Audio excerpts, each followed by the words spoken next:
Dans cette page des actualités nationales, par ceci, grande mosquée de Tivaouane. En marge de la célébration du Gamou, la clé de la mosquée de Tivaouane a été remise au calife des Tidjanes, Serigne Ababacar Sy Mansour. D'après le président du comité chargé des travaux de l'édifice religieux, l'ancien ministre Makhtar Cissé, repris par les Échos, la clé a été faite par celui qui a fait la clé de la grande mosquée de la Mecque. Autre similitude avec l'enceinte qui abrite la Kaaba, un Sénégalais nous a permis d'avoir des tapis à l'image de ceux de la grande mosquée du Mecque, signale l'inspecteur général d'État. La grande mosquée de Tivaouane est bâtie sur 24 000 mètres carrés. Elle a une capacité d'accueil estimée à 39 000 personnes. Construite en 1904, elle a connu sa première grande extension en 1979. C'est en 2019 qu'a été lancée sa réhabilitation, dont les travaux ont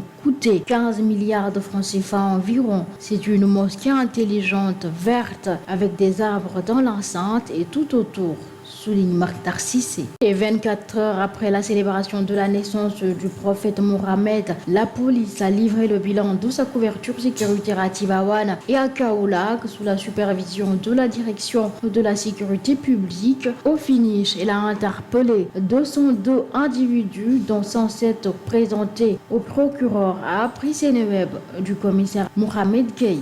Diplomatie. Pour son prochain voyage à l'étranger, le président Bassirou Diomaye Faye sera aux États-Unis d'après enquête qui donne l'information. Le chef de l'État se rendra au pays de l'Oncle Sam le 21 septembre. Ce sera pour prendre part pour la première fois à l'Assemblée générale des Nations Unies à New York, précise le journal, qui souligne que le successeur de Macky Sall prononcera son discours à cette tribune mardi 25 septembre dans l'après-midi. En marge de l'AG onusienne, Diomaye Faye prendra part, d'après la même source, au sommet du futur à l'initiative du secrétaire général de l'ONU. Aucune audience n'est prévue avec le président américain Joe Biden, souffle enquête. Législative anticipée, le secrétariat exécutif national de l'Alliance pour la République APR se réunit ce mardi dans l'après-midi au siège du parti à Mermoz. D'après les Échos, les préparatifs des législatives anticipées fixés au 17 novembre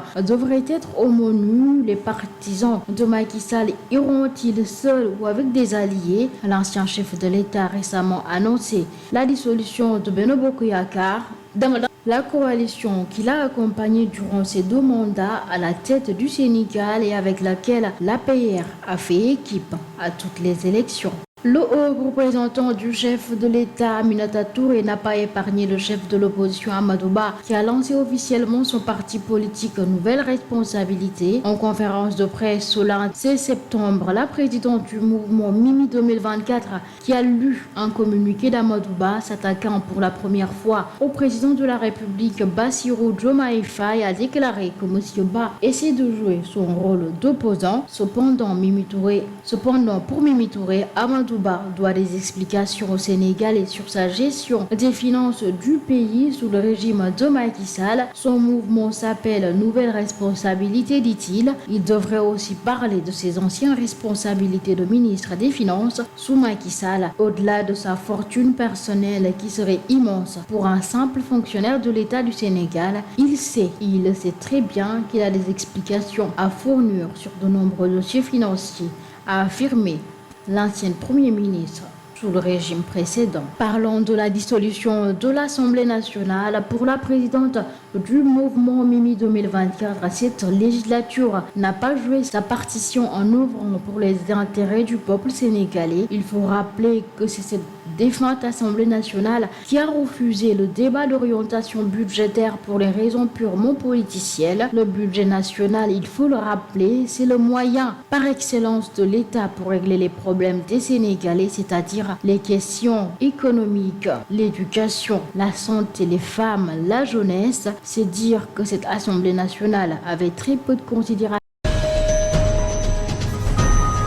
sur l'international, commençons tout d'abord au Mali, où les premières détonations ont été entendues aux environs de 5 heures du matin, ce 17 septembre 2024, dans la capitale du Mali. L'attaque a visé éminemment l'école de gendarmerie du quartier de Faladi. Les tirs ont duré environ 3 heures. Un communiqué de l'armée diffusé à la télé précise qu'un groupe de terroristes aura tenté de s'infiltrer dans le bâtiment. La situation est sous contrôle, rassure l'armée malienne, qui indique mener des opérations de ratissage dans la zone. Les Bamakois sont invités à éviter le secteur. Des véhicules de pompiers font des allers-retours entre l'école de la gendarmerie et un hôpital. Aucun délai pour le moment sur les éventuelles victimes de cette attaque. A rappelé que le Mali est la cible d'attaques djihadistes presque quotidiennes ces derniers mois. Le djinn lié à Al-Qaïda a revendiqué plusieurs sur des actes routiers à proximité de la capitale qui a par le passé déjà subi des attaques terroristes. La plus marquante remonte à 2015. Elle avait visé l'hôtel Radisson, plus précisément en juillet 2022. Le djinn avait revendiqué une attaque kamikaze contre le camp militaire de Kati à côté de Bamako. Et puis en France, élu député européen en 2019, Stéphane Séjourné a d'abord précisé la délégation française du parti présidentiel avant de prendre la tête du groupe centriste Revenir. À l'époque, ce troisième groupe de l'hémicycle européen a pu faire pencher la balance au moment des votes. Les conservateurs et les sociodémocrates n'ayant pas eu de la majorité dans cette arène où il est beaucoup question de compromis, Stéphane Séjourné a pu exercer ses talents de stratège, mais il est aussi une figure discrète, sans poids politique,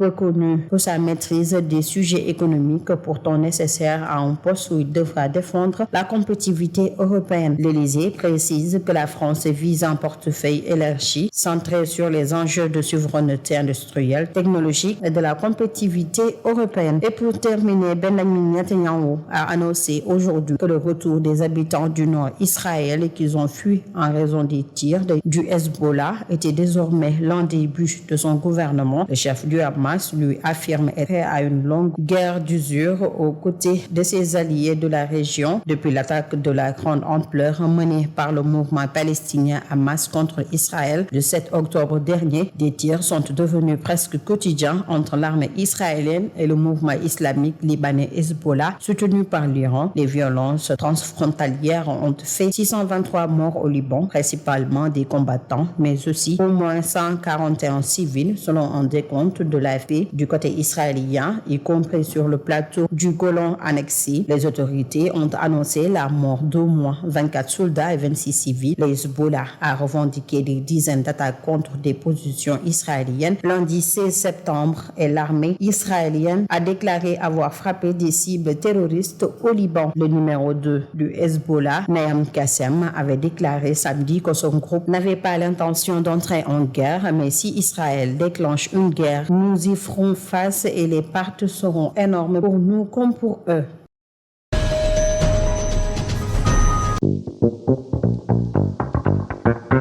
Bienvenue en sport, football, champion d'Afrique en titre. Les Lionceaux du Sénégal ont parfaitement lancé leur campagne dans le tournoi UFOA U20 en s'imposant 2-0 contre le Mali ce mardi lors du match d'ouverture du groupe B. Le match a débuté sous le signe de la domination sénégalaise. Les hommes de Serigne Saliou Dia ont su imposer leur rythme et se montrer entraînants. Dès les premières minutes, ils ont été récompensés à la 27e minute lorsqu'un coup de pied arrêté a permis à Serigne Fallou Diouf d'ouvrir le score en tête imparable suite à un service précis d'Ibrahima Diallo. De retour des vestiaires, le Mali a montré de meilleures intentions qu'en l'ascendant sur les premières minutes de la seconde mi-temps, mais malgré cette domination malienne, le Sénégal a su rester solide et a profité d'un nouveau coup de pied arrêté pour doubler la mise à la 53e minute. Abdourahmane Dia, fraîchement entré en jeu, servi dans l'axe, n'a pas manqué de conduire pour porter le score 2-0. Grâce à cette victoire, le Sénégal prend les commandes du groupe B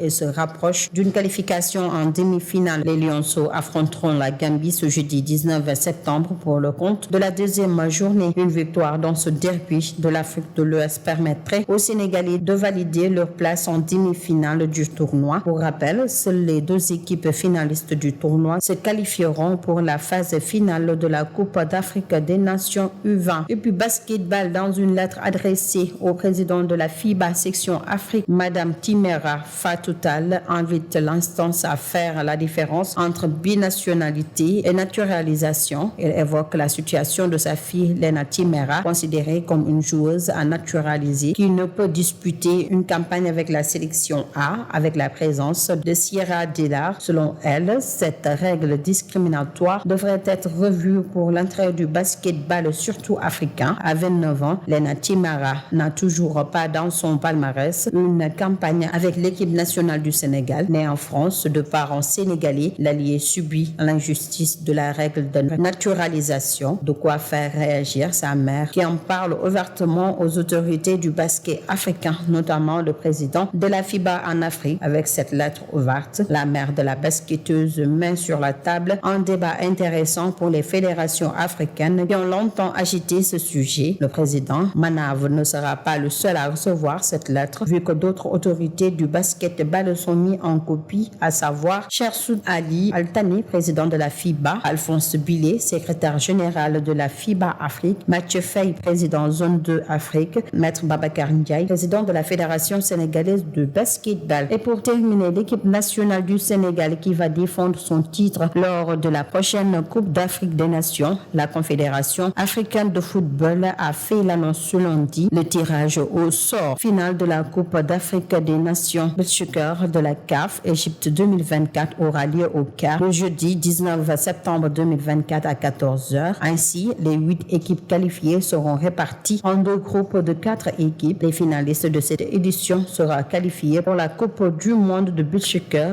à la FIFA 2025 qui aura lieu aux îles Seychelles. Notons que le Sénégal est le champion en titre et a remporté cette compétition 7 fois dans les 4 dernières éditions. L'équipe nationale qui est entrée samedi de Nouakchott poursuit sa préparation pour la CAN. Un groupe de 18 joueurs est convoqué par le sélectionneur Ngala Sylla pour un regroupement en régime internat du 16 au 22 septembre. Depuis 2015, c'est la CAF qui organise cette compétition et l'année 2024 coïncide à la 6e édition. Les équipes qualifiées sont Égypte, pays hôte, Sénégal tenant du titre, Maroc, Tanzanie, Ghana, Mauritanie, Mozambique et Malawi.